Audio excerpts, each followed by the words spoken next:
Hey guys, welcome back. So now we are back with more Maestro, but this time with Peter David's Maestro World War M, which is off to a crazy good start, with so many parts of the story building on top of the narrative of 2020 Maestro and Maestro War and Pax, and directly answering some questions that we had especially after War and Pax, and more specifically with what appeared to be the last words of MODOK. So let's get into it, but first, if you're new to the channel, be sure to subscribe to catch the spills every week, and don't forget to hit that bell up top so we can squat up in the comments for the first hour. Alright, so jumping in, we start off in Moscow with the Abomination, Emil Blonsky. And when we find him here, he's a high-ranking KGB official who's being informed by his wife Nadia that their doctor is being uncooperative. And so now, if you're fairly new to what's been going on since the 2020 Maestro series, all of this may sound a bit off, but it'll all make sense in just a little bit. But with Blonsky getting this news from Nadia, he's more or less like, alright, let me go down and talk to this doctor and see if I can get him to be a bit more cooperative. But then when he goes to speak to this doctor, we come to find out that it's Dr. Bruce Banner, who at this point is pretty much refusing to continue his services for the KGB because he refuses to build a bomb for them that he knows will end all life on Earth. And of course, with Banner saying this, your high-ranking official Emil Blonsky, he's not trying to hear it, and he threatens Banner not to try and turn into the Hulk, or else he'll just beat up the Hulk like he usually does. But then Blonsky also recalls that Banner's transformation isn't even possible because he made sure when he took Banner on as a scientist that his other scientists made sure that couldn't happen. But then in the middle of this conversation, Maestro shows up, stomping through this wall like, hey, I gotta see this dude who said he been beating up the Hulk so many times, like where he at? And it's almost like when he shows up, it's like he heard that line, like he heard the trash talk. But rather quickly, Maestro and Blonsky, they get into it, but at this point, Blonsky, he really doesn't even recognize who Maestro is, let alone how strong Maestro is, which gets Blonsky punched through the wall, out the lab and into the parking lot, only for him to then look up and see Maestro holding his wife just seconds before he kills her. And when this happens, really it's here where we begin to get a better understanding of what exactly is going on here, because as Maestro just drops Nadia from the lab down to the parking lot, just heartless, your grieving Emil starts to hear a voice who lets him know who that stranger was, telling him that he goes by the name of Maestro. And it's here where we find that this person who's explaining everything to Blonsky is MODOK. And right away Blonsky, he recognizes MODOK, as you would guess the Abomination would, with MODOK admitting that he had tried to kill the Abomination at one point, but that didn't quite work. And it's here where MODOK tells him like, look, we don't have a lot of time to go back and forth, and he just needs Blonsky to listen because MODOK has a lot that he needs to tell him in only seconds to get this information out. And it's here where MODOK says this that we find out that this is taking place within Maestro War and Pax issue 4, from when we saw Maestro make the Pantheon send bunker-busting missiles over the MODOK at his AIM underground base. And it's here that we find that in that moment, MODOK, with seconds to spare, took this time to reach out to Emil Blonsky, who we had previously seen at AIM's base, just like the Hulk and Vapor from the UFOs, living in this fake reality simulation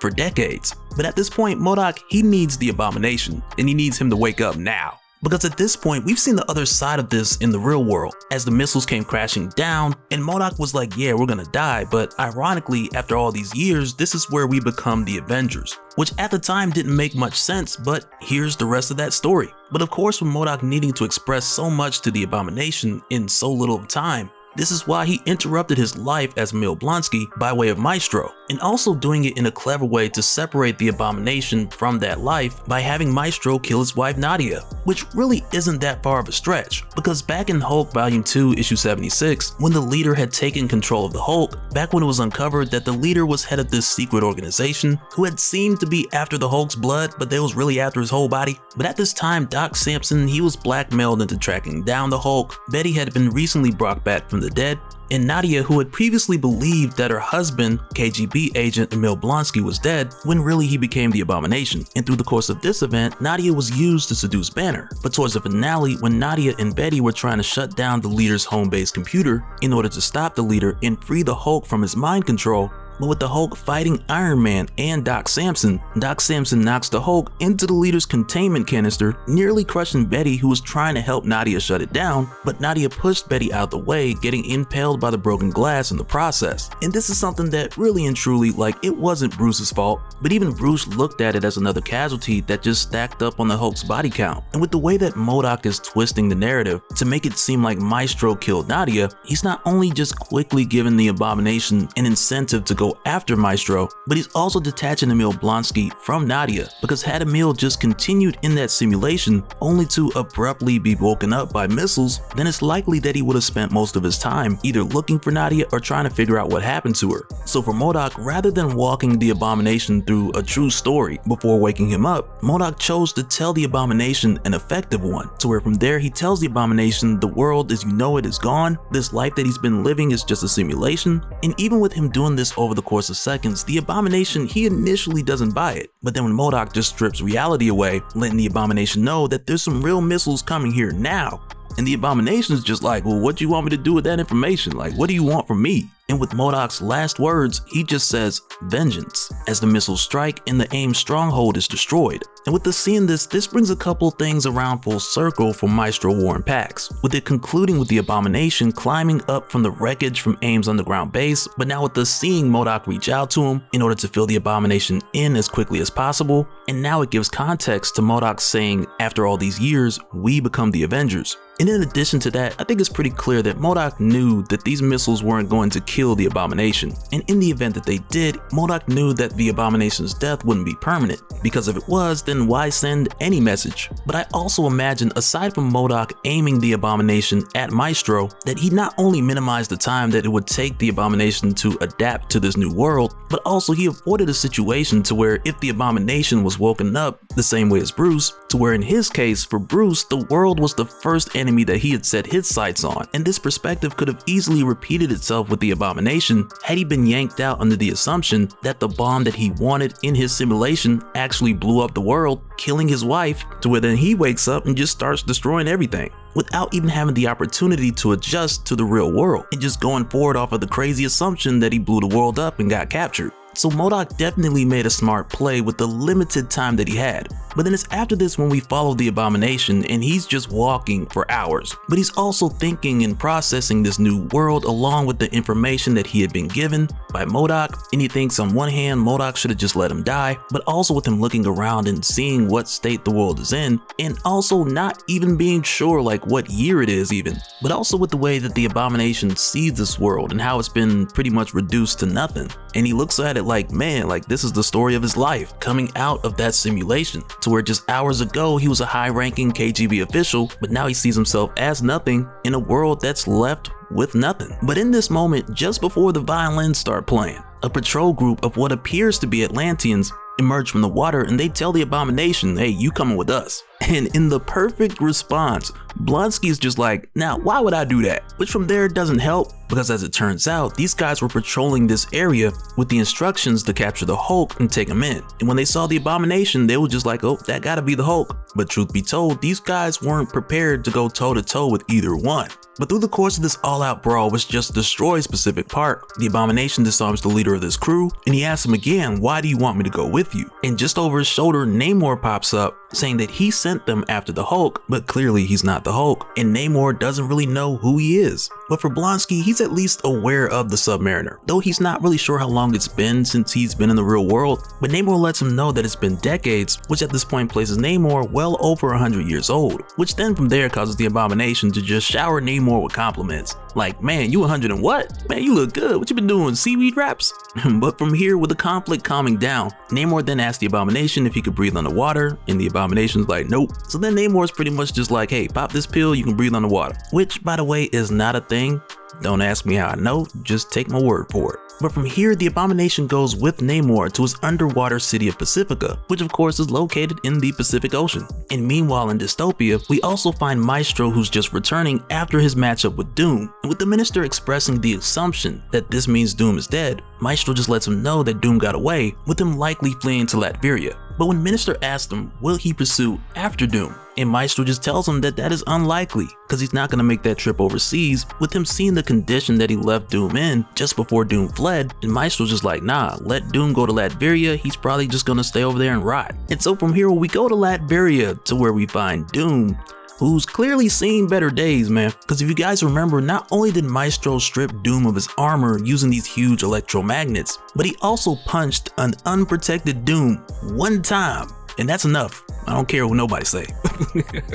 But if that wasn't enough, Maestro kinda also had some jokes at the end as well, which was also a bit of insult to injury. But at this point, with Doom on the sick and shut-in list, paralyzed and well aware that he barely got away with his life, but even still, this is Doom we're talking about. He's not letting it go, but he's smart enough to know that he's gonna need help the next time he comes for Maestro. And it's for this reason that he reaches out to Rick Jones. But when Doom calls, him and Rick don't get to get into too much of a conversation, because seconds later, Rick's granddaughter Janice walks in, and the call's ended. And you can tell right away that Rick doesn't want anyone to know that Doom just reached out, because for one, everyone thinks Doom's dead. And Rick doesn't play off this call very well, because Rick goes from saying Marlo, his ex-wife, to then being like, hey Steve. But when Janice asks him who he's talking to, he's then like, Captain Marvel. Like, Rick is really all over the place, like she caught him off guard. But then when Decord steps in, telling the two of them that Maestro's just gotten rid of Doom, Rick doesn't attempt to correct her or inform them of who was the person that really called just seconds earlier. But instead he's just like, that's nice, and he lets them go on about their way, which makes it seem pretty likely that Rick knows why Doom called. And at this point he's already made up his mind that he's gonna cooperate with Doom to try and stop the Maestro.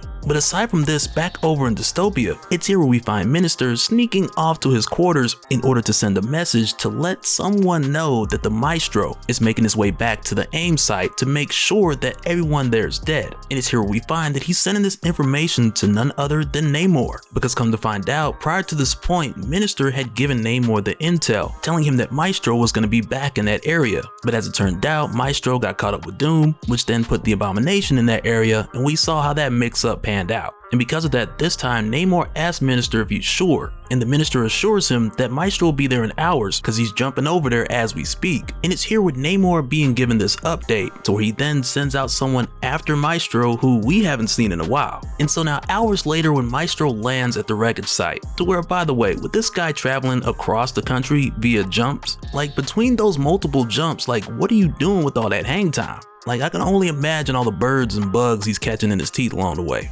But either way, when Maestro gets there, he scans the area to where he finds no sign of life, like none, not for AIM staff, and nothing as far as anyone hooked up into the simulation. But as soon as he does this, he's nearly hit with a beam of fire, which came from Namor's good old buddy, Jim Hammond, the original Human Torch, the OG android Human Torch. Which of course is also why Maestro didn't pick him up when he was scanning for any remaining signs of life. And as it turns out, when this happens, Maestro thinks that he's talking to Johnny Storm, even though he's not exactly sure how, if this was Johnny, how Johnny would still be alive. But through the course of this fight, Maestro, for a moment, he extinguishes the Human Torch's flame when he hits him with a good old thunderclap, and it's here where he gets a good look and he realizes that, okay, this is not Johnny. But with the Human Torch coming here with the determination of killing Maestro, he's then like, well, let's see if this guy can stand the Nova flame.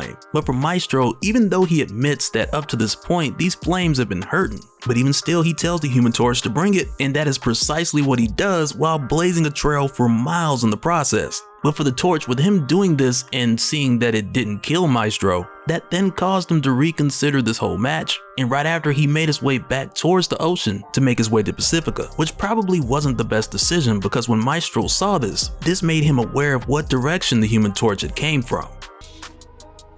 Alright, so with this jumping back into Maestro World War M, to where at this point not only have we discovered that Namor also wants to put a stop to Maestro, but then also that for some time at this point he's been gathering allies and assets to assist him to make sure that Maestro doesn't rise to power, or at least not any further than Maestro already has. But also to go a bit further into what we had seen with the Abomination, who had been awoken after the destruction of AIM's subterranean base, because when we follow him to the point of where he runs into Namor, and Namor takes the Abomination to Pacifica, and really at this point the Abomination, he just goes because he's still trying to figure out the world and what exactly is going on out here. but as he follows Namor to Pacifica, which for Namor is one of his many cities across the world, so where in this case, Pacifica obviously is located in the Pacific Ocean. But with the Abomination coming down here and meeting Namor's wife and his son, it's here where we get a really good look at Namor's perspective as far as the state of the world and also Maestro rising to power. Because for Namor and the people of his cities across the different oceans, when the humans had essentially wiped themselves out, a number of his cities were unbothered. And for Namor, this is one of those things to where you could say, like, yep, that's classic Namor. He could care less about what happens to the people on the surface world, which is something we've seen over and over again with Namor refusing to help in a number of world-ending events. But in this case, I like how Peter David takes it a step further, because for Namor, when humanity had been wiped out, he had looked at it like, okay, well good, let's keep it that way. So really with Namor soliciting the help of the Abomination to stop Maestro,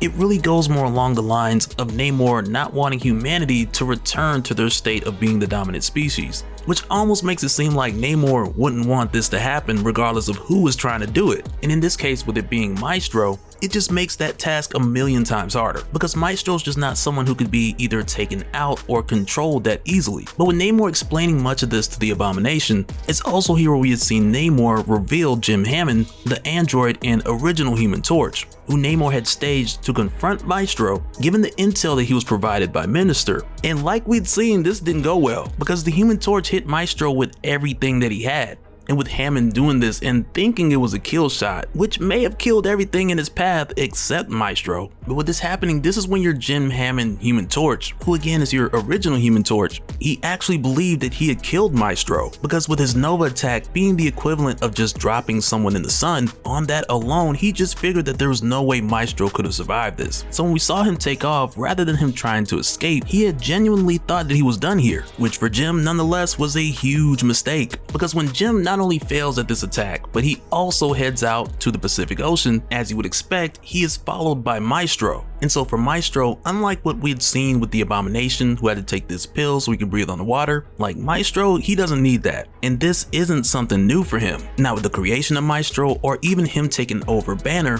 like we'd seen in War and Pax. But instead, we can even find this like in your mid to late 2000s, back in your Incredible Hulk issue 77 written by Peter David. Because it was at this time when we got the specific reasoning as far as how the Hulk breathes underwater. Because in this moment, when we had seen the Hulk more or less discover how this had happened, and it's here where we learned that it had come to the point where the Hulk's lungs had developed an emulsion process. Because he discovered that his lungs had developed a gland that would allow the Hulk to let his lungs fill with water, to where then these glands would perform an oxygenated perfluorocarbon emulsion process, so that in his lungs these glands could just pull the oxygen out of that water. But then of course when he got on land, he had to let all of that out. So for Maestro, once again, like the days of him having to hold his breath underwater, those are far behind him. And as he follows the Human Torch, at this point not knowing where he's going, but as he follows the torch into the Pacific Ocean, this is where he discovers Pacifica. And for Maestro, with him just seeing this place, like it goes without saying, like he just knows right away, though it's clearly not Atlantis cause different ocean, but even still it's obvious that Namor is involved. And with the torch fleeing here, Namor had to be behind the attack. But again, with the torch thinking that he had just incinerated Maestro, along with much of Los Angeles, and he just responds to Namor asking how it went like, come on, nothing can survive that Nova heat. It's like dropping somebody in the sun. But he really can't confirm the body, and really just off of him saying that it's done, like Namor takes his word for it. But then this overconfident moment by the Human Torch is then interrupted when a huge Thum just goes shaking everything throughout Pacifica. And it's here where they find that Maestro is very much alive and unhappy, to say the least. And with him coming here, he wastes no time to get down to business, like he's looking for Namor, because it's very clear that Namor had sent out that hit. And with Maestro just smashing through these guards like a ton of toy soldiers, he calls out Namor and Namor approaches. And with Namor not only addressing Maestro as Hulk, which is something we know to be a big mistake, but when Namor does this, Maestro quickly corrects him. But Namor also makes the observation that Maestro can breathe underwater, which right there should have been two red flags that Namor could have picked up, but he didn't. And to go further, Namor warns Maestro to stand down, to only then get laughed at by Maestro because he's Maestro and he laughs in the face of warnings, which in this moment is clearly a sign of disrespect. So Namor tells him like, if you don't stop laughing, I'm gonna get my guard on you. And it's here where Maestro's more or less like, okay, like he know Namor ain't talking about those guards, that Maestro had just scattered all across Pacifica, got the place looking like the bottom of a cup of bubble tea, cause up to this point, those guards didn't even slow him down. But then it's here quickly where Namor's like, nope, I'm talking about my second largest. And really it's here with Namor, with him having Maestro in constraints, to where he believes that he has the upper hand. But with Namor addressing Maestro as Hulk again, and telling Maestro how there was once a time when the two of them were allies and they fought together. And it's here where Maestro's like allies, because he recalls Namor and his fellow Illuminati members firing him into space. But when Maestro says this, Namor's son Leonard interjects that his father disagreed with that decision, which is why Namor left the Illuminati, which is true. But also looking back at this, it's kind of funny seeing Patrick Stewart, who had been Professor X at this point back in 2006, but then also seeing Tony Stark looking like Tom Cruise, which we may not have to wait too much longer to see, both together on the big screen in the Illuminati. Like, I would just lose it. But with Namor's son Leonard bringing this up, it's really the short version, because back at the time, Namor really stood up for the Hulk. And even as far to say like Tony Stark had his drinking issues and we didn't throw him into the sun, and on top of that, Namor points out that the Illuminati did not have the same energy for the Scarlet Witch. In this so-called solution for Banner, it was more like they were giving up on him instead of trying to find other solutions. But also with looking back and playing a bit of the advocate, other solutions were tried. Reed Richards had already spoke with the most brilliant scientists that he could find in the world, and they could find no cure. Doctor Strange tried sending the Hulk to the crossroads, and that didn't work either.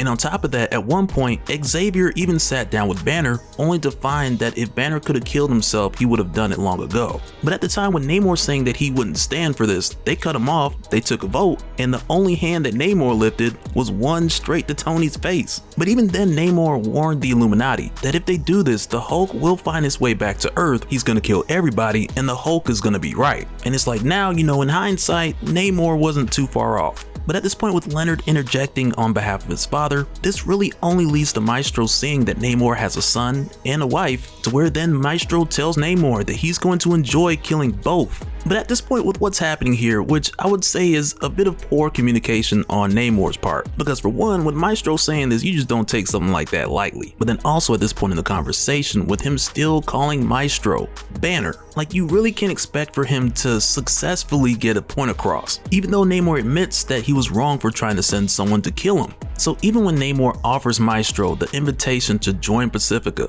and become allies again by saying, Banner, join Pacifica, let's become allies again. And you could tell right away with Namor saying Banner and allies, like those are two triggering words right there. And so when Namor solicits a response from Maestro by saying, well, Banner, what do you say? And it's here where Maestro tells him the same thing that he's been saying this whole time, that his name is Maestro, as he just breaks out from this creature's tentacles to then just grab one of them and swing this whole monster at Namor. But before Maestro can connect, Leonard then zooms into this fight. And when this happens, Namor tries to tell his son like to stand down, you're not ready for this. But Leonard goes right in and he gets a few really good hits, because obviously Leonard is faster than Maestro, especially underwater. But then quickly for Namor, this creates the situation to where, you know, when somebody you love starts a fight that they cannot win, and then you gotta jump in, and it's like, I wouldn't try to do this, but here we are. And given the situation, Namor orders Leonard to get to safety. But even for Namor in Pacifica, like underwater, with the assistance of his guards and his junior Kragan, these guys are not able to stop the Maestro. And even at a point where it seems like they've gotten him to fall back, Maestro then just turns this whole thing around and it gets real, because this time when he reaches for the tentacles of this beast, he gets that swing. And when he does, this is when all the slow singing and flower bringing gets to kicking in, as he slams this beast on top of Namor's wife, Numa, as well as his son Leonard, who had died trying to save his mother. And in this moment where Namor rushes to them, only to find that the worst has definitely happened, with him losing his wife and his son.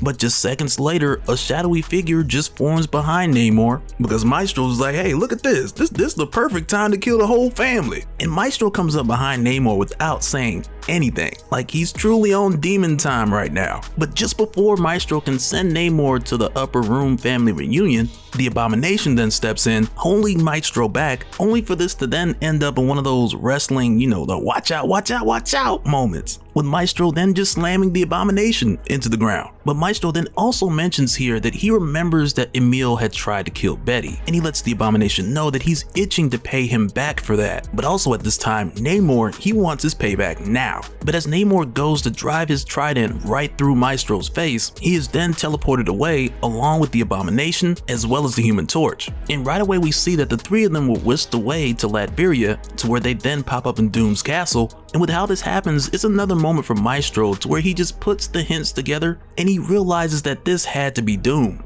But with the three of these guys being brought to Doom's castle, Doom lets them all know that he had brought them there to get revenge on Maestro. But with Doom attempting to make progress and walk with a cane at this point, his ankle just says nope, and he collapses right in front of these guys, which then just has the three of them looking at Doom like, man, he should have teleported some ankles up in here, because that's the help that you really need. You're just saying. Alright, so when we jump back in, we pick up from right after Maestro's wrath had collided with Pacifica. And before it went further, we saw Doom snatch up Namor, the Abomination, and the Human Torch, bringing the three of them to his home in Latveria. And it's at this time when we jump over to the outskirts of Dystopia, where Minister is checking on the farmers, which is something that Maestro would usually do once a month, but since Maestro's away, Minister's taking care of that for him. But while Minister's out here explaining to the soldier the reason why farmers are even out here in the wasteland, and really the reason for that is the farmers, they're trying to restore the land. But while Minister's having this conversation with the soldier, in mid-conversation, that soldier catches a headshot, and we quickly find out that this was done by Decord, who had come along out here with Janice with the instruction of bringing Minister back to Rick Jones, who at this point for Rick, he's definitely at a new location now. And with Janice and Decord bringing Minister here to speak to Rick, they made sure to blindfold him so that he wouldn't know where exactly this new location is. Because I'm sure you guys remember in Maestro issue 5, just before War and Pax, when we had seen Maestro come after Rick, but when Maestro went to the previous location, Rick made the smart choice and he got up out of there, which at the time gave Rick the opportunity to safely give Maestro the son becomes the father speech. But at this point, with Minister being brought to Rick, he mentions that he knows of Rick because of Maestro mentioning him in conversation, but then when Rick just stares at him for a moment and he calls him Turo, telling him like, geez, you got node, can you still flame? And with Rick saying this, it catches Minister off guard, and he tells Rick no, that he hasn't flamed for ages. But with hearing Rick call him Turo, this is a callback to many years ago to when he was a sidekick of Jim Hammond, the original Human Torch. And really in this moment with Rick saying this isn't the first time that this has been referenced, because in the previous issue when we saw Minister talking to Namor, we saw that Namor at this current time still calls Minister Turo. And I remember a few of you guys in the comments at the time picked that up, and you were like hoping that they would do an Invaders reference, or at least confirm in this story some of Minister's history. So it's nice to see Peter David do a bit more of that here. But with Rick having Janice and Decord bring Minister here, Rick asks him like, why do you work for Maestro? And Minister's more or less like, hey, I don't really work for him because he worked for Maestro's predecessor, but when Maestro stepped in and took over, Minister had just stuck around doing the same job in hopes that someone else would come along and kill Maestro. And when he says this, both Janice and Decord are like, okay, well, how do you kill him? What's his weakness? And right there, Minister is just like, well, Maestro doesn't seem to have any. And the way that Minister breaks this down, he hits the nail on the head, because he tells them Maestro's strength is limitless, and in any way that he falls short, he's able to outthink his opponent. And even though that may be a simple statement, that in itself has made Maestro's track record up to this point flawless, because if he always has a plan for every situation that he can't just punch through, then how do you stop this guy if you can't outsmart him or overthrow his tyranny? Because until someone finds a solution for at least one of those, then the world is just going to run the way that Maestro wants it to run.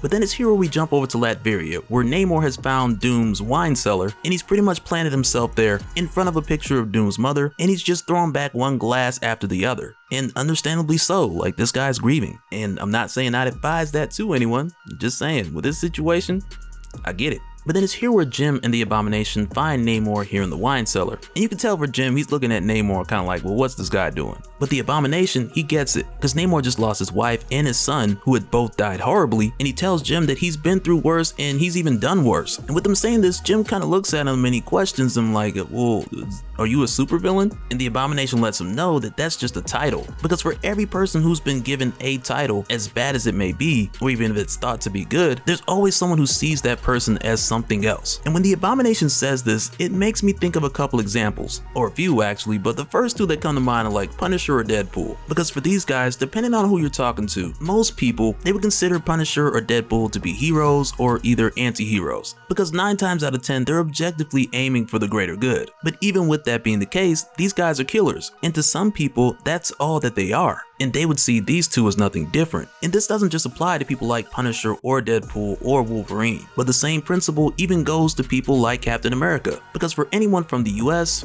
and a number of other countries, they would consider Captain America to be a hero. But if you go back to the 1940s and you ask Hitler who he thought Captain America was, then he would probably describe Captain America as a terrorist. So when the Abomination says this to Jim, he lets him know that titles are meaningless, because everybody's fighting for good in their own eyes. And when he says that, I couldn't help but think like, well, if you're the only eyes who see yourself as good, then you're probably wrong, and you need to get your vision checked. But I like that the Abomination brings this up here, because with him, Doom, and especially Namor, it brings back the question of who are they now? Because it's here where Doom makes his way into the conversation, and he talks about his past and how Reed Richards destroyed his face and sent Doom on this path to so-called villainy, while Reed was always considered the hero. And to Doom, in his eyes, his deeds, the things that he's done, they were just reasonable reactions to him wanting to get his revenge on Reed Richards. But now at this time, with Reed Richards dead, Jim then asks Doom like, okay, well what now? Now that Reed's gone, what do you have to live for? And Doom just tells him vengeance. Vengeance on the Maestro. And with him saying that, it just goes to show us once again that there were a number of people throughout World War M who are making themselves out to be the hero in their own eyes. But just after us seeing this conversation over in Latveria, it's here where we then jump over to Maestro, who's making his way back to dystopia. And in his case, we already know like he's made his mind up, because we saw that thought process a while back when Maestro found out what happened to the world, and he made his decision like, okay, we'll see that humanity destroyed itself, so really the only way to sustain this world is to have the Maestro take over it. But with Maestro leaving Pacifica, he's not even thinking about this, but rather with him seeing Namor, the Abomination, and the Human Torch being teleported away with the same type of transporter beam that Doom had used to get away, and like we'd seen, he's figured out that these guys were taken by Doom. And with him knowing this and thinking this through, he first thinks like, well, okay, I could probably go after them, but he holds off on that idea because he doesn't know exactly where they are. But what he does know for certain is that eventually they will come for him. And with that reasoning, he just thinks to himself that he'll just take care of them when they come, the same way that he did with Hercules, AIM, and the Pantheon. Because if they did just come after him now, they wouldn't stand a chance. But even still, Maestro comes to the solution of eventually heading to Alchemax in order to find a way to track these guys down, thinking that if he can find their location, then they'll never see him coming. But of course, we know Doom better than that, because he's definitely keeping an eye on Maestro. But with Doom watching Maestro, who again is heading towards dystopia, Jim makes the suggestion to Doom like, can't you just hit Maestro with an orbital laser and just be done with it? But Doom more or less just turns around and tells Jim like, Hulks don't work like that. And Doom tells him if he had an orbital laser, it'll probably just bounce off the guy. And he tells Jim, Blonsky will tell you that, because even for Blonsky, someone who is not as strong as Maestro, bunker busting missiles to him were just an alarm clock. But this then has Doom like, well, by the way, where is Blonsky? Which from here takes us back to the wine cellar, where the Abomination and Namor, as it appears, they have moved on from the wine to the beer and vodka. But while they're down here, they have an interesting conversation, which once again is sparked by the Abomination, because initially he talks about the possibility of Namor's wife and his son coming back, because the Abomination, he killed the Hulk's wife and she came back. And with hearing this, Namor just looks at the Abomination like, man, you killed the Hulk's wife, dude, you're evil. But then the Abomination, he kind of hits Namor with the, yeah, but what is evil though? Because this isn't the first time he's been told that. But this makes Namor think of a time when he used to be evil, and he threatened to sink Manhattan, he's fought against the Avengers and the Fantastic Four, and even to take it a step further to what the Abomination was saying before, there was a time where, depending on if you lived in Atlantis or Wakanda, where you would have made your determination on whether Namor or the Black Panther was the hero. Because for either kingdom, they just saw their king fighting for their people. And really it's here with the Abomination to ask Namor if he truly thinks that he was a villain at that time, and Namor tells him that he was fighting on the behalf of his people against the rest of the world who didn't care about the oceans. And when Namor says that, Blonsky's more or less like, oh, to villainy.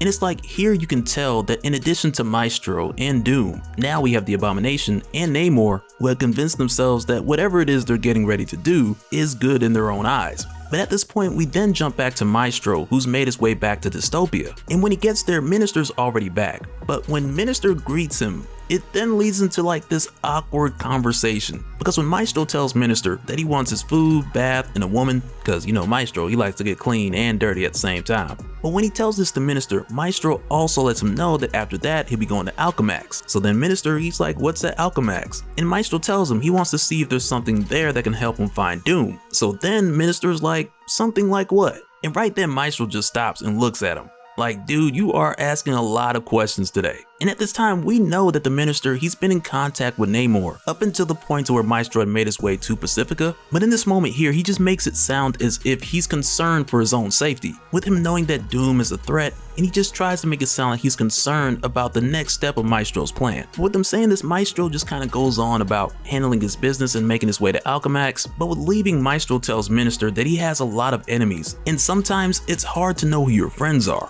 And from here, going back over to Latveria, to where at this time the Abomination, he's just drinking by himself, but also thinking about how his hatred for the Hulk and fighting the Hulk for so many years, how that has costed him so much. And he remembers telling Namor before he left that he'd even come to the point to where he forgot why he wanted vengeance on the Hulk. Because at one point he blamed the Hulk for his own transformation into the Abomination, which was mainly because a job for the KGB had went wrong. But even still, the Abomination feels like he's holding on to this vengeance because it's all that he has. But then it's here where we go over to Namor, who's already left at this point, to where we see him heading to his #1 largest guard, who he had made reference to in the previous issue. Because much like Doom and the Abomination, vengeance is the only thing on his mind. And for Namor, he's looking to get that done by any means necessary. But for the Abomination, when he's woken up by Jim, because again, the Abomination, he's been by himself for some time at this point, with Namor gone and him just sitting here drinking and thinking. But with Jim coming down to the wine cellar and asking the Abomination where's Namor, and the Abomination just like he doesn't know. And it kind of ticks him off because Jim's like, what kind of answer is that? But the Abomination like, dude, I don't know, that's the answer. But from here, Emil, he leaves Jim and he goes over to Winston, Doom's assistant, to ask him to do something for him. Which from here then takes us over to Alchemax with Maestro, who's made his way here to figure out how he's gonna find Doom. Because it's not like Doom's just gonna appear out of thin air, the same way that he disappeared. But as it turns out, the Abomination does. But when the Abomination shows up here, the way that this plays out, it's a bit confusing to Maestro. Because for one, yeah, he knew these guys were gonna come looking for him, he knew eventually they were gonna bring the fight to him, but with it just being the Abomination, and Maestro of course just being able to just beat the mess out of him. But this throws Maestro for a loop because not after long he realizes that the Abomination is not fighting back. And when this happens, Maestro's not sure if this is a trick or if Blonsky thinks that Maestro's just gonna go easy on him. But at this point, the Abomination, he just tells Maestro that he doesn't see the point anymore because the world is destroyed and he doesn't believe that there's anything left to fight for. But before this can go any further, the ground then starts to shake and a voice just calls Maestro. And when he turns around, it's Namor standing on top of his #1 guard, telling Maestro that he destroyed what Namor loved, so now Namor is going to return the favor. But with Namor showing up here with his #1 guard, he yells Imperious Rex, which we've seen him say a lot, and in most cases people are like, what does that mean?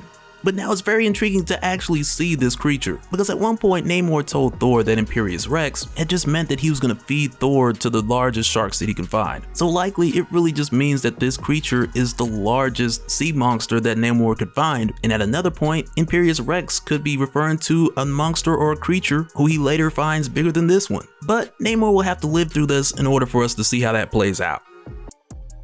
Alright, so when we jump back in, we pick right back up from where we left off, with a drunk and enraged Namor making his way to Dystopia, hell-bent on seeking vengeance on Maestro for him recently killing his wife and his son. But when Namor coming here, he shows up with his #1 guard, proclaiming Imperious Rex, and with doing so, bringing the biggest, baddest, most destructive beast that he could find. And initially when I seen this, I was like, have I seen this guy before? But I wasn't absolutely sure, so I was like, let me wait till the next issue. And as it turns out, this is Giganto. And for a bit of backstory on this guy, he had initially appeared in Fantastic Four issue 4 back in 1962, which at that time for this guy was kind of the grand opening, grand closing kind of thing. Kinda, sorta, and I'll show you what I mean right here. Because back at the time when Johnny Storm, Human Torch, had found Namor, who had lost his memory and at this point was just believed to be a homeless guy who was just beating the brakes off of everybody, until Johnny burnt his beard off and was like, oh snap, I know that guy. But from here, Johnny had helped Namor get his memories restored by flying him back to the ocean, so that once Namor was back in the water, his memories would come back only then for Namor to go and return to his kingdom to find it as a radioactive wasteland, which at the time was a result of many test bombings, which enraged Namor, and when he came back he told Johnny that he just signed the death warrant of the human race. And though initially this appeared to be Atlantis, later on we get the further details that this was just an Atlantean outpost.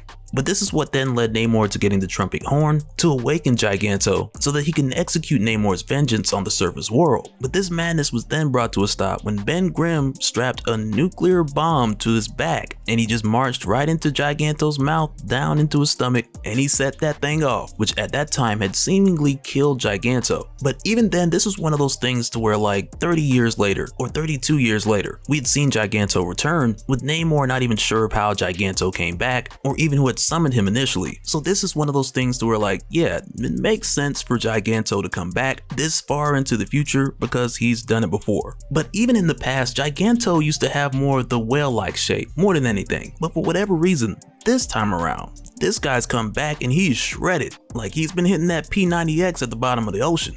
And let me know in the comments if you remember what P90X is. But for Giganto returning here, a number of times he's been referred to as like the largest living thing on Earth. And with him stomping his way into dystopia, you have the Abomination who's kind of thinking like, well, how did they kill this thing last time? Wasn't it like a nuclear bomb or something? And he's kind of like, man, there's never a nuclear weapon just laying around when you need it. Which in a way feels kind of like a wink and nod to Fantastic Four issue 4. But again, with Giganto stomping through dystopia and shaking the ground like crazy, this is even felt over at Janice, Rick, and Decord's new location. And of course, Janice and Decord, they're like, what's going on? What was that? What is happening? And Rick's more or less like, it's Godzilla, kinda. But he pulls up the footage on their surveillance, which lets us know that they're seeing everything that's going on over there. But also what we come to find rather quickly with Namor, because again, like we'd seen, he'd been drinking. But it comes to the point to where he hears the voice of his son and his wife as like the devil on one shoulder and an angel on the other, with his son telling him that he's doing the right thing, and his wife of course telling him to stop and to consider the people of dystopia, like they have families here as well, and this is their home. But at a moment's notice, Leonard, Namor's son, just pushes his mother off of the top of Giganto's head, and she then hits the ground and gets stepped on. And right then it's like, man, so much for any positive influence getting through to this guy, because the devil on his shoulder just killed the angel. Like he must be drinking that Future Imperfect Hennessy. But then Maestro then takes his opportunity to go after Giganto, only to then catch a backhand slap, which sends him all the way back to his palace and on top of his throne. And props to Giganto for doing this, because usually that's something somebody would trash talk and say, like, oh man, I'll backhand slap you back to the palace on top of that throne. And since Giganto can't talk, he just did it. But then it's from here where we jump back over to Latveria for one of the purest Doctor Doom moments throughout the course of this series. Because it's here when Winston goes to wake Doom up to fill him in on what's going on right now in dystopia with Giganto, to where initially Doom is just like, okay, the world is kind of over, like what possibly could not wait. But then it's here where Winston shows Doom what's going on, with Namor jumping the gun and destroying dystopia, which of course Doom doesn't want because he wants to take over dystopia, and it won't do him much good if dystopia is just completely wasted. But with seeing this, Doom was like, quickly, Winston, take me to the transmat beam, which right away then explodes, which has Doom like, what was that? And Winston's just like, oh, that was an explosion. I suspect Mr. Blonsky found the armament room and took an explosive from there and left it to detonate in the transmat room. To where then Doom is like, why? And Winston's like, oh, so we can't follow him. And when Doom asks Winston, follow him where? And Winston's like, oh, he had me transmat him to dystopia. And right there, Doom's like, why did you do that? And Winston's just like, because the Abomination had asked me to. And Doom had asked Winston to accommodate the guest whenever possible. So that's what Winston did. And I'm gonna tell you, man, like the look on Doom's face after Winston says that, the look on Doom's face is just like, you serious right now? And I'm sure you guys already know, that's the last we're ever gonna see of Winston. But when that happens, Jim Hammond comes flying in like, Doom, there's multiple explosions, we're under attack. But Doom lets him know that the second one, it was more so the sound of Winston being relieved of his position, pretty much. But even in this moment with Doom having all this going on, he tells Jim that they have to repair the transmat, and Jim's kind of like, wait, the transmat's broken? And Doom's like, no, it was blown up. And when Jim is like, by who? Doom corrects him and says, whom? Because with all this going on right now, Doom is petty enough to be correcting people's English. But then back over in Dystopia, we then run into this crazy moment where Emil sees this woman and this kid who to him looked like his late wife, Nadia, and with him seeing her with the kid, it makes him think of the life that they could have had. But when Emil sees them here running for their lives, they're nearly about to get stepped on by Giganto, but Emil then jumps into action and catches Giganto's foot, just in the nick of time, giving this lady and this kid the opportunity to run away. But Emil isn't able to hold up Giganto for that long before he's then stomped into the ground. But this lady and her kid, they then turn around to come back and thank Emil for saving them, only to then get crushed by this huge letter A that falls right on top of them. Cold world. But with this happening, what it does now for Emil, like this has him pissed at Namor for acting reckless and bringing this monster over to Dystopia, with Namor being blinded by his lust for vengeance. Because for Namor, all he wants in this moment is to kill Maestro, and he doesn't care about any kind of collateral damage that'll come along the way. And we see this even the more when Maestro comes for him and he tells him, "You're about to get Imperius wrecked." But of course, Maestro doesn't connect when he's caught by Giganto. But even when Maestro starts to squeeze his way out, Namor's just like, take your best shot, because it likely won't penetrate his skin, but if it does, he'll be reunited with his family. And with hearing this Maestro, he doesn't even chance it. But he does make this spear throw count, because it's right then where he throws this spear right through the eye of Giganto, which from there just sends Namor falling back, with the poor big fella just losing it. But here's the thing, because as Namor's falling back, the Abomination, he had been making his way up Giganto, getting ready to go for the kill shot on Namor. But as Namor is falling back, Doom, he pulls Namor back to Latveria. But remember, for the Abomination, on this trip to Dystopia, he had went from not caring and not wanting to fight Maestro, to then briefly finding a reason to care, and seconds later it was gone. But also I want to just take a second and talk about the whole idea of the Abomination going after Namor. Because as it stands with this series, we are talking about the future in perfect timeline. And according to the story, Namor, he didn't know the Abomination, and the Abomination, he had only heard of Namor. But even with that being the case, just as a reference, I want to go back to Namor issue 59,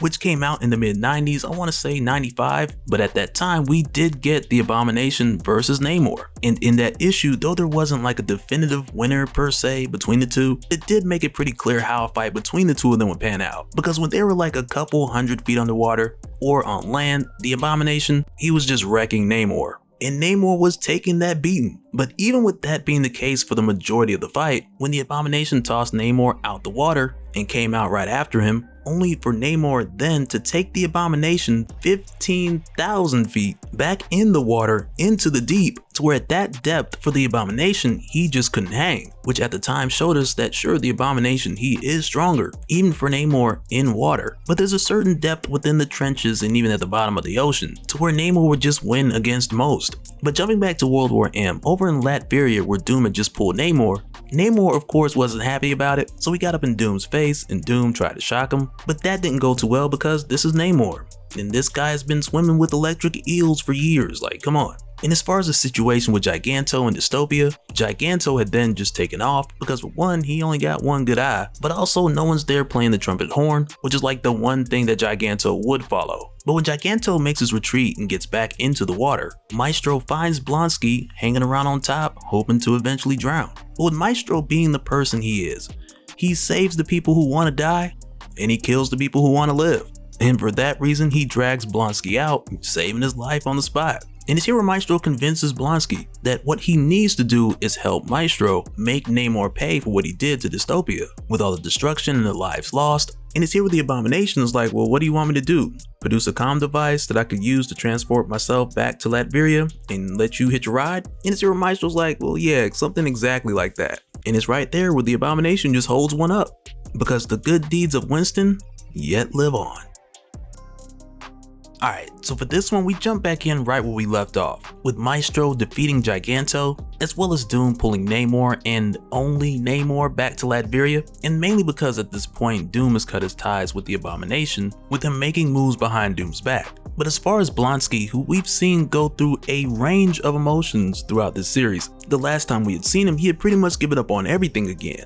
only for Maestro to then save his life because Maestro's not gonna let somebody die. Not if that's what they're trying to do. But with this bringing us to the place to where the Abomination, he's had enough of Doom and Namor, because their war against Maestro cost the life of a woman and a child who reminded him of his deceased wife Nadia and the child that they could have had and the life that they could have had. And for the Abomination to see them just taken out so quickly, at first he was full of rage, and then shortly after he was like there's nothing to live for. But with the Abomination going through all this, it's interesting when he shares this with Maestro, because Maestro then tells him why it is that Maestro just won't quit. But before we get to that, it's here where the Abomination shows Maestro the device that he was given by Winston, which will literally teleport them back to Doom's castle. But when he pushes the button to take him and Maestro over to Doom, it's not working. And the reason why is pretty obvious to us, because we'd seen Winston get shocked, slash torched, slash there's nothing left but his feet. And over in Latveria, next to Winston's feet, is the receiver device to allow Blonsky to come back, and it's just beeping away like crazy. And when Namor hears it and picks it up, Doom knows that this is the device on the receiving end that will bring Blonsky back. But he refrains from hitting the button and just letting him come back, because he doesn't know if this is Blonsky or Maestro killed Blonsky and he took the transporter, or if the Abomination teamed up with Maestro and the two of them are heading here to tear everything down. And if they push that button, there's no guarantee as far as what they're going to be on the receiving end of. So then Namor is like, okay, well, what do we do? And Doom simply responds,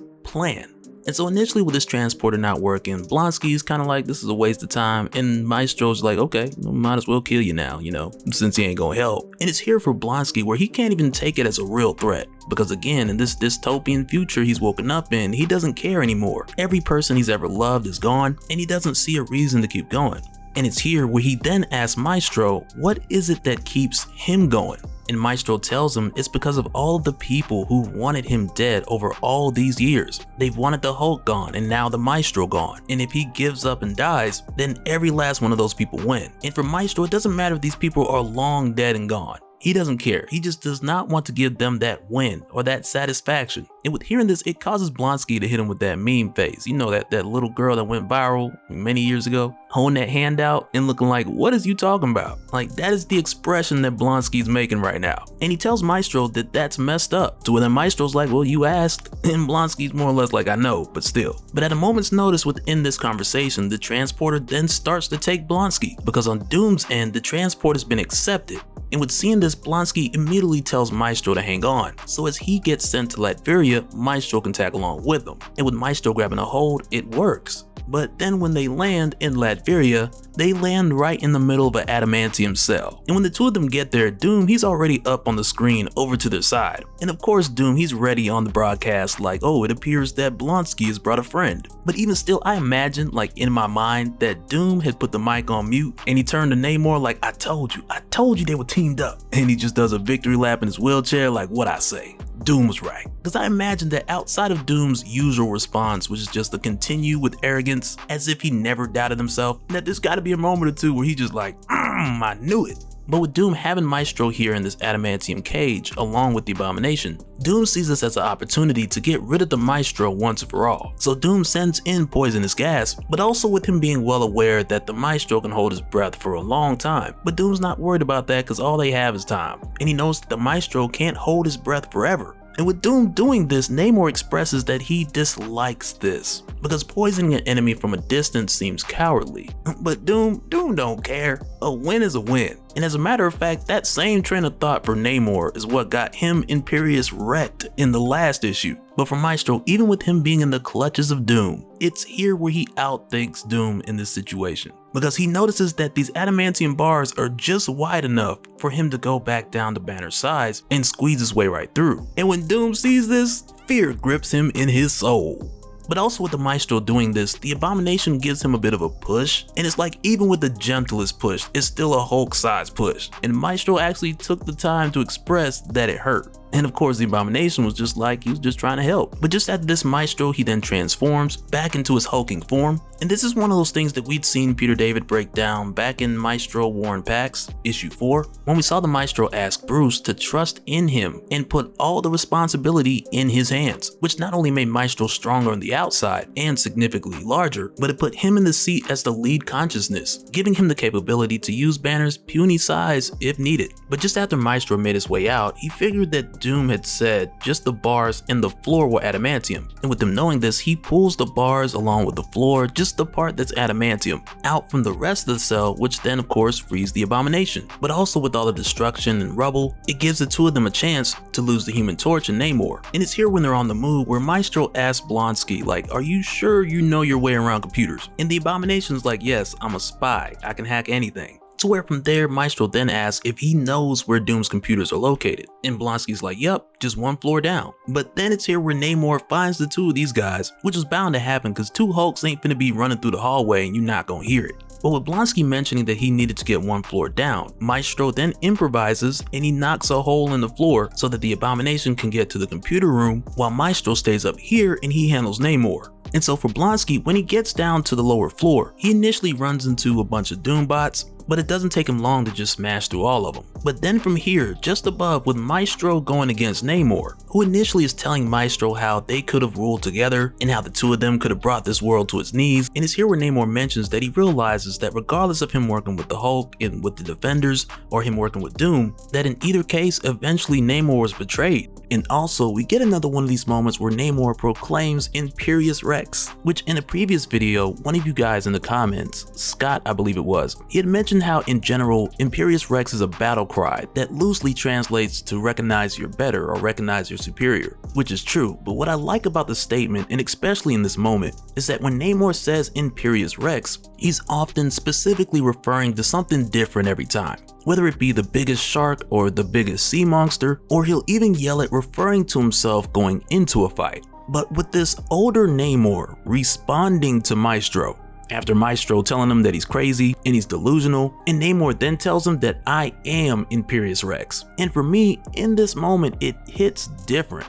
And I'm sure for Maestro too. But this time with the older Namor saying I am Imperious Rex, rather than just saying Imperious Rex, it just feels like an appropriate line within a finale. But then it's also here through the course of this where Maestro gets in Namor's head, and he tells Namor that he's always been betrayed because he's not trustworthy. And when I seen that, man, I was like, that's pretty deep. Because throughout Namor's history, everything supports this. Because sure, just about anywhere you look, you'll see Namor fighting for his people, defending his people, or even killing for his people, but because of his arrogance and pride, it's caused him to cross the line of what would seem to be a hero or a villain, much like we'd seen in this recent conversation with the Abomination. But in this moment when he starts to hallucinate, he sees his deceased wife Numa, and she tells him how her and the others had lived in fear of Namor, his temper, his strength, his hatred for humanity, and how because he was the king, they really had no choice. And it just continues from nearly every woman he's ever cared about, from Lady Dorma even to Sue Richards, who at one point Namor had kidnapped. And with him hearing all this, it's like we're skating pretty close to the lines of us getting a Surviving Namor documentary. But with Maestro seeing this dude trip out, he just knocks him out and just like, man, that was weird. But from here for Maestro, he's very close to making his way to Doom. And he figures at this point that more or less he's getting ready to walk into a trap, but at this point to Maestro it doesn't really matter, so he just kicks the door down, only to then get blasted by Doom, who at this point has made his way into his hulking Maestro Buster suit. And I'm just calling it Maestro Buster, unofficially, because who else is out there that he's getting this big for? Like, come on. But with Doom blasting Maestro, he lets Maestro know that that hit or that blast was only on his lowest setting. But then right away, a huge flame runs between Doom and Maestro, coming from the Human Torch. And it's here where we find that Jim Hammond, the original Human Torch, the android, he no longer has control of himself. Because Emil Blonsky, ex-KGB, he's hacked into Doom's systems and he's taken full control of the Human Torch. To where from there, Blonsky then disables Hammond's self-preservation protocols and he sets Hammond to go supernova. And it's here where Doom is like, dude, if you do this,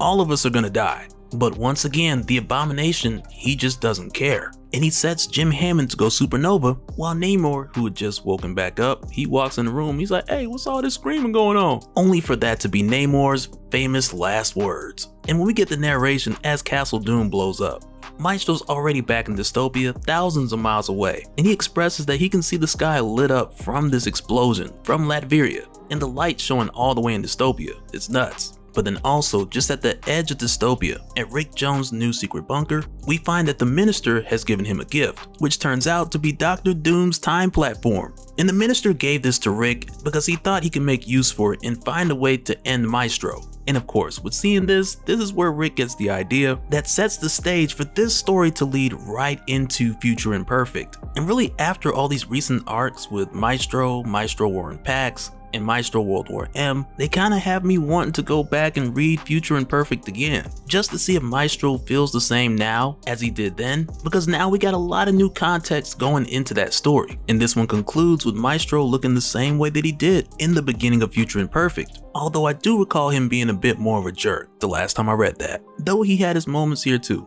I don't know, I gotta read it again. But let me know you guys' thoughts all together. How do you feel like this was handled? Do you feel like all these stories felt cohesive? I'm curious to know what you guys think, because now that World War M is finished, we're done with the Maestro stories. But after this, coming in 2023, Peter David is taking us back to Las Vegas for brand new Joe Fixit stories.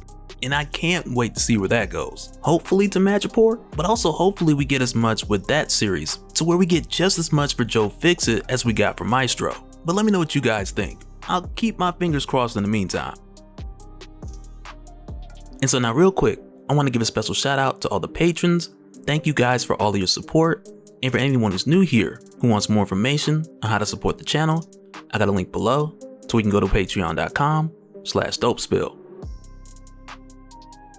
But that'll do it for this one, guys. Let me know your thoughts down in the comments below, and we'll do it again on the next one. Alright, later.